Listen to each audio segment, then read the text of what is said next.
ఓం ఐం హ్రీం శ్రీం శ్రీమాత్రే నమః.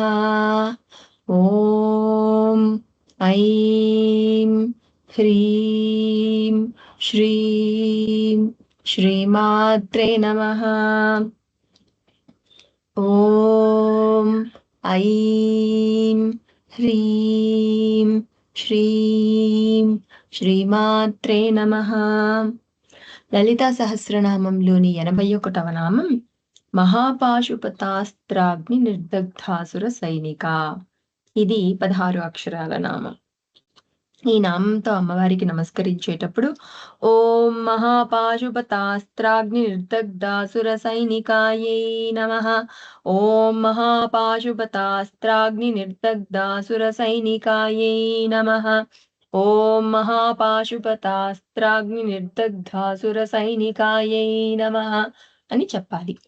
మహాపాశుపత అంటే మహాపాశుపతము అను అస్త్ర అంటే అస్త్రము యొక్క అగ్ని చేత నిర్దగ్ధ నిశ్శేషంగా దహింపబడిన అసుర సైనిక రాక్షస సైన్యము కలది.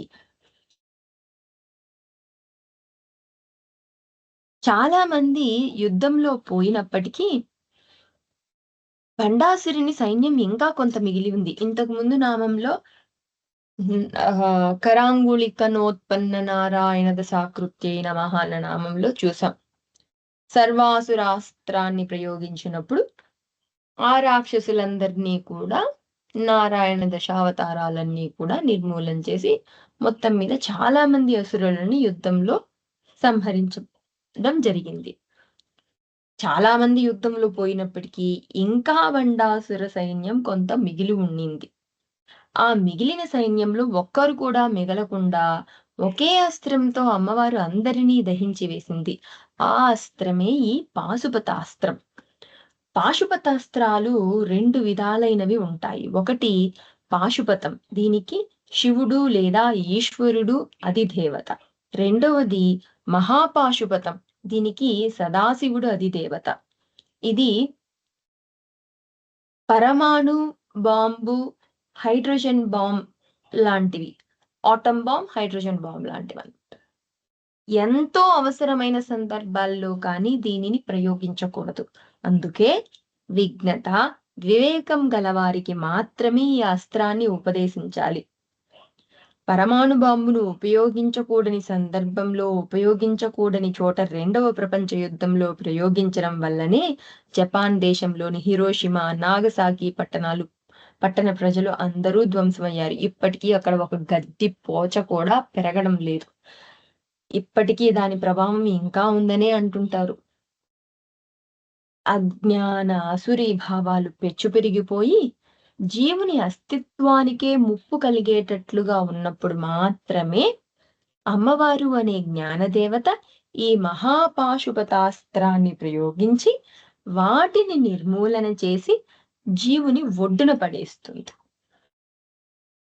అదే కదా జరగబోయింది.